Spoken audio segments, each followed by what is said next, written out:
নাটকের অক্ষর রম্ভা উর্বশীকে ডেকে নেব। তাই কোথায় রম্ভা উর্বশী, তোমরা ছুটে এসো ইন্দ্র মোদে।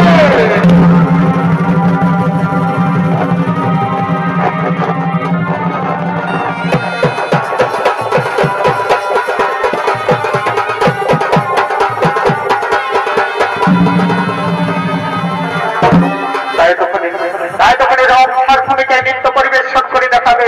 ইনি হলেন অর্থাৎ সুচিত্রা সহিতের প্রিয় সাথী কুমারী অনিতা মাহাতো।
সিংহাসনের অধিকার নিতে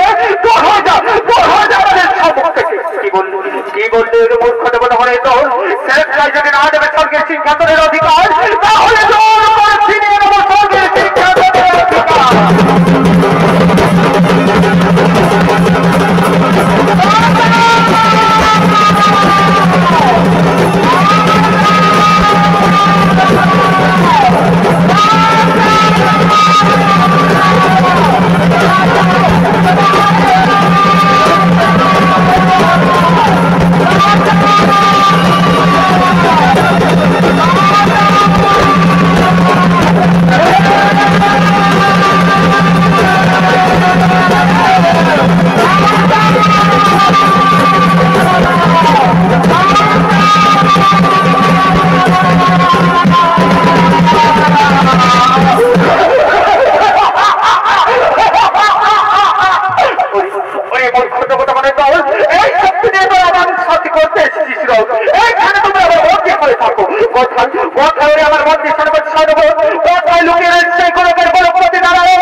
ঠাকুর বয়সের অত্যাচারী জর্জরিত হয়ে আমরা থাকিতে না পারি স্বর্গপুরে।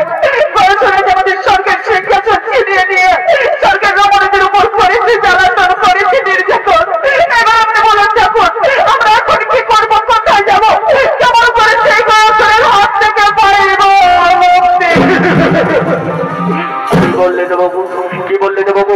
বয়সের বাহুতে এত শক্তি ধরেছে যে স্বর্গের রমণীদের উপর করেছে জ্বালাতন, করেছে নির্যাতন। যাও বলে বাবু, আমি তোমাদেরকে মুক্ত করে দিলাম। আর আমি তোমাদেরকে কথা দিচ্ছি, ছলে বলে কৌশলে নতুবা বাহুবলী সেই বয়সের করিব নিধন। তোমরা এখন নিজালয়ে করো গমন, তোমরা এখন নিজালয়ে করো গমন।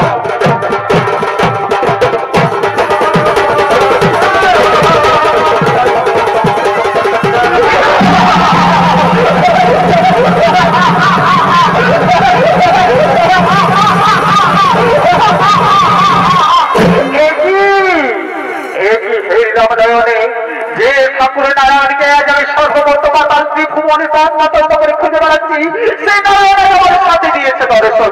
ওগো ঠাকুর, ওগো ঠাকুর, গ্রামে যদি বাঁচতে চাও তাহলে দূর হয়ে যাও আমাদের সম্মুখ থেকে। কি বললে, কি বললে ওরে দুষ্টু দুরাচার পাপিষ্টি অসুর কুলাঙ্গার?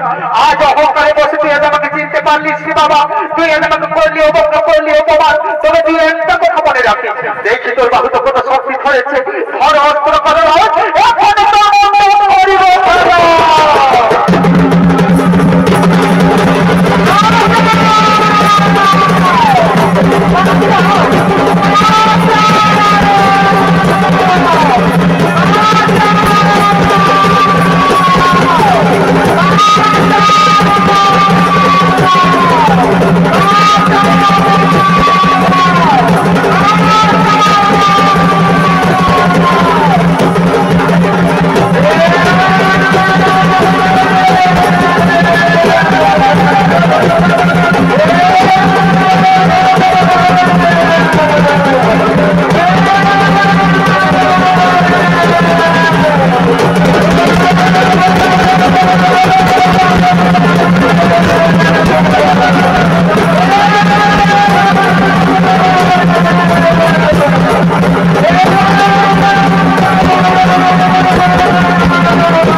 তোমার মনে পড়ে সেই পূর্বের কথা? আমি তোমাকে অমরত্ব বরদান করেছিলাম, তাই যাও পুত্র বয়সু, আজ আমি তোমাকে প্রাণে মারবো না। এই গয়াখানে তুমি পাষাণ রূপে থাকো এবং তুমি প্রতিদিন পাষাণ রূপে এই পিণ্ড পাবে।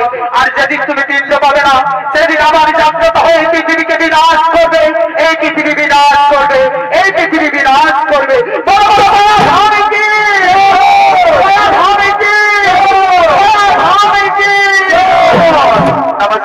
নমস্কার উপস্থিত দর্শক মন্ডলী, মাতৃমন্ডলী, আমার স্নেহের ছোট ছোট ভাই বোনেরাও, তাই এতক্ষণ আমরা মানবাম আমার মতো মহিলা সমিতির সুচিত্রা সহিতের পক্ষ থেকে আমাদের যে দ্বিতীয় নবচ্ছ নৃত্যপালা অবসর